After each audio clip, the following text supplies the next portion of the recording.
All right, let's get cooking.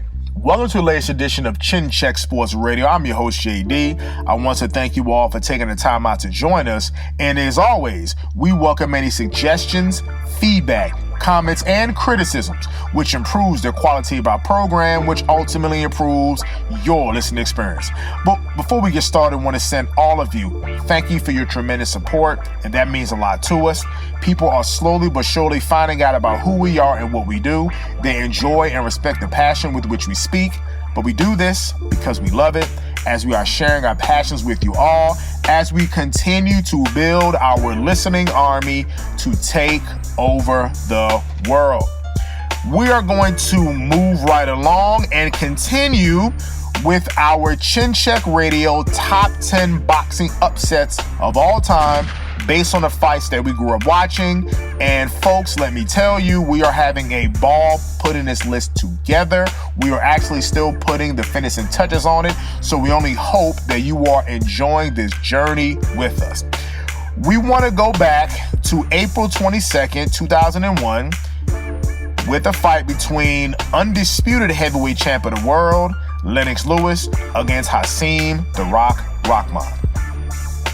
Now, of course, we have to give you the backstory.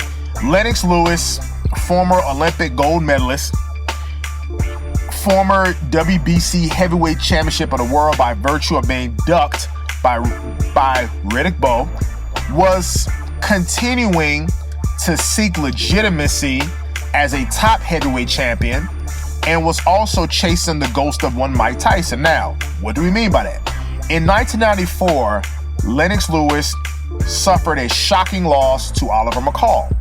Lewis really spent the next half a decade reestablishing himself, eventually defeating Evander Holyfield to become the undisputed heavyweight champion of the world. Really, he won the first fight versus Holyfield, which is one of the worst awful decisions ever in boxing history. So he clearly won his second fight, thus unifying the heavyweight championship of the world. Fought 2 fights on pay-per-view, both dominant wins. So in a keep busy tune-up fight, while looking ahead at a potential big money fight with then and yet still relevant Iron Mike Tyson, the question was, is Lewis really focused on Hasim Rahman? Much like one Mike Tyson took Buster Douglas as a tune-up fight in Tokyo, Japan, while looking ahead to Evander Holyfield, Lennox Lewis was possibly looking ahead to a big money fight with one Mike Tyson, takes a fight with one Hasim "The Rock" Rahman. Now, Hasim Rahman was a solid fighter, nothing spectacular, suffered 2 losses in fights that he was clearly in control in. One fight versus Oleg Moskayev, where Rahman was winning the fight, gets trapped against the ropes, gets caught with a flush right hand, and literally is knocked out. I'm talking about as soon as the punch lands, you see Rahman, his hands drop, he literally falls through the ropes, falls past the ring table, and literally lands right next to former HBO commentator Jim Lampley. In another fight against hard punching David Tua, who Lennox Lewis had also beat, he's winning the fight, he's out jabbing Tua, he's out boxing Tua, and Tua lands a punch right at the end of the 9th round. Rahman never recovers, and Tua goes to stop Rahman. So those were the 2 blemishes on Rahman's record. They had a common opponent together, which was the hard-hitting David Tua. Again, in this keep busy fight, happened to be on HBO in South Africa. They had a wonderful interview with the late Nelson Mandela. Apparently Lewis, it was a dream of his to fight in Africa, and this fight was billed as a Thunder in Africa. So we were just looking for something to do on a Saturday night. Of course, we're huge boxing fans. Okay, Lennox Lewis is fighting. He's defending his heavyweight championship of the world. Really nothing that we have going on a Saturday night at that time. So hey, it's boxing, it's a heavyweight championship of the world. What can really go wrong? This should be an easy win for Lennox Lewis, hoping that the fight versus Mike Tyson materializes. So Lewis, there was questions of Lewis's preparation going into this fight because Hasim Rahman arrived in South Africa a month before to become acclimated with the atmosphere, the temperature. He really endeared himself to the people of South Africa versus Lennox Lewis, who stayed in Las Vegas, did not arrive to South Africa until 12 days before the fight. And partially due to filming a movie, Ocean's 11, with Brad Pitt and George Clooney and other Hollywood stars. So the questions of Lewis's preparation was also revealed of coming of a pre-weigh-in where he appeared heavier than he usually was and weighed 253.5 pounds, which is about 4 or 5 pounds north than his optimal weight. So the question was, had Lewis really prepared himself against a guy who on paper he's expected to roll over and was possibly looking over or looking past to set up this big money fight with one Mike Tyson? So as he get into the ring, Rahman believed that he could jab with the jabber Lennox Lewis. Lewis had really learned how to fine-tune his jab to really use it as a solid weapon under the tutelage of then and the late trainer Emanuel Stewart. Rahman felt that he could jab with Lewis and possibly even out-jab Lewis.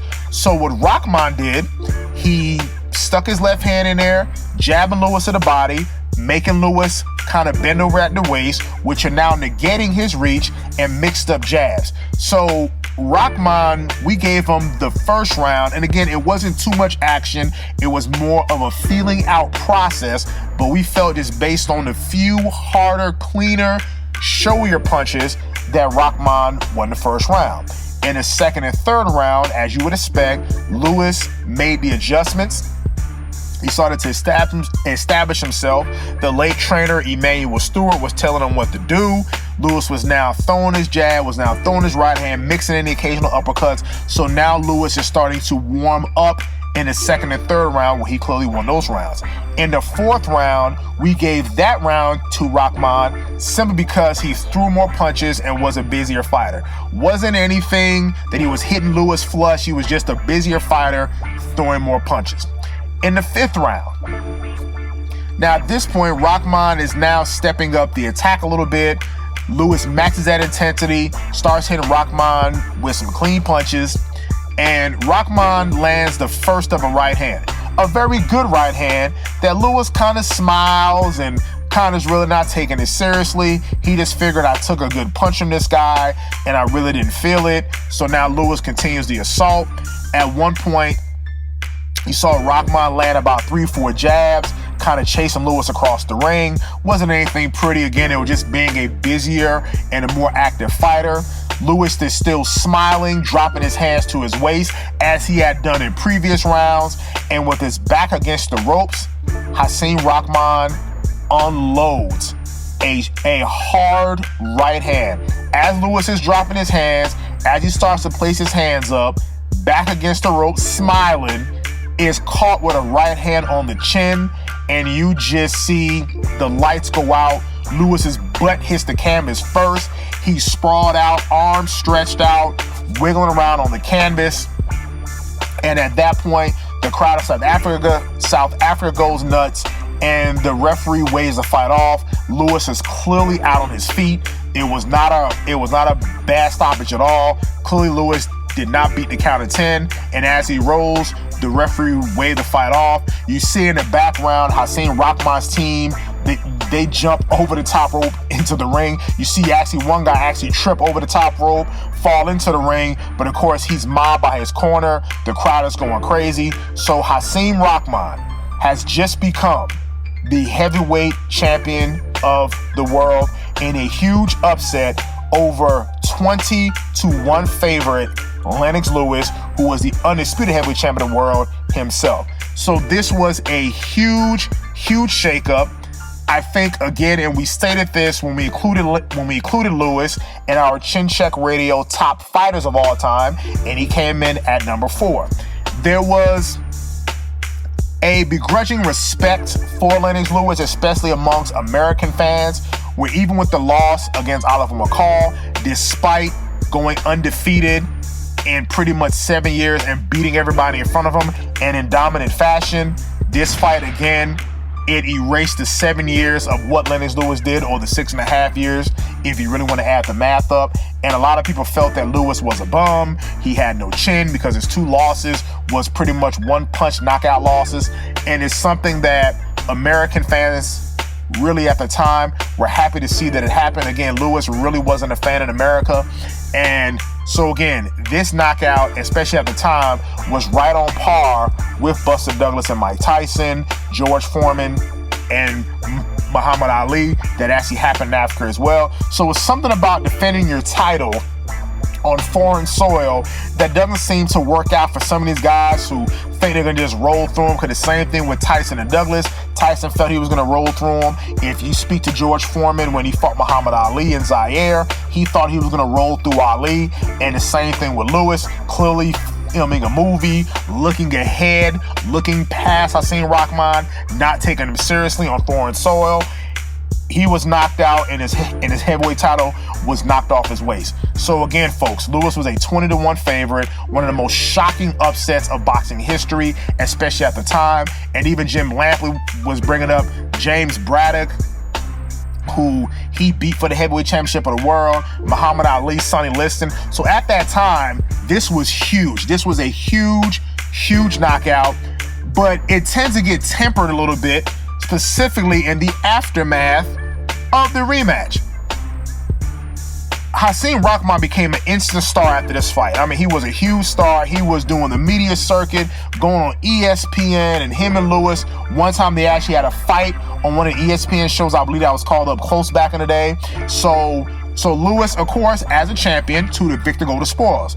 And Lewis was talking about fighting everybody instead of Lennox Lewis, who Lewis had a contractually obligated rematch that impossibly there could be another fight in between a rematch. So Lewis had to go to court, and Emmanuel Stewart had to testify in court, and the judge ordered an immediate rematch. But at that time, I remember reading boxing articles where Hasim Rahman was going to fight David Izod in China, because Rahman, kind of overplaying his hand, had deals on the table with Showtime to fight Mike Tyson. He turned that deal down. He had a deal for HBO, because at that time, if you guys don't know HBO boxing, HBO would always have a stable of fighters. So a guy like Rahman becoming a heavyweight champion of the world, he could have been signed to HBO where they would broadcast his fights, but also get a percentage of the pay-per-view proceeds. So Rahman decided to sign a deal with Don King.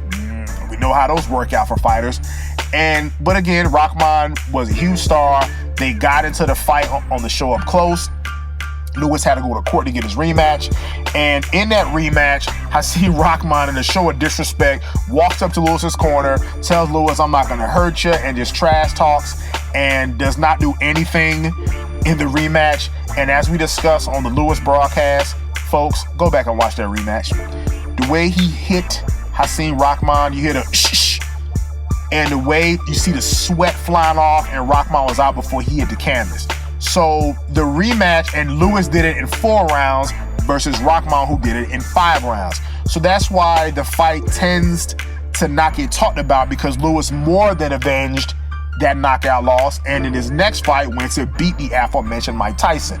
But for our list, this fight was huge. It was a huge knockout. Again, we talked about this. Sometimes for one night, if you're great, you can live on forever. And this fight, and again, we give all the credit to Hasim Rahman for doing what he had to do. Coming in 30 days before the fight, becoming acclimated to the air, endearing himself to the masses. If you go back and watch this fight, you can tell by the 2nd or 3rd round, Lewis was breathing extremely hard in the corner. Again, did not prepare, seemed to be a little bit overweight, worrying about filming movies. So when you're doing all this stuff, you're really not training the way you're supposed to be doing.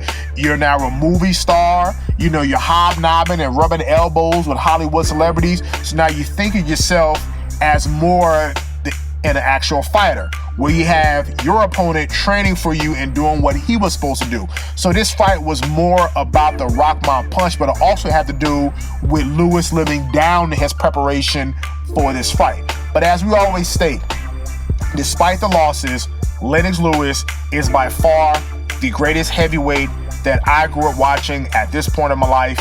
and he is really one of the greatest heavyweights of all time, whether the American public wants to accept that fact or not. But this loss should not go unnoticed. It was a huge upset, really, for that time, and we're talking 21 years ago. So yes, this fight was a huge upset. It definitely had to be on our top 10 boxing upset list of all time. Again, this has been fun. We'll give you a preview for our next broadcast. Is going to be another heavyweight championship fight that resulted in a huge upset and a shocking loss. And until the next time, it's Chin Check Radio signing out.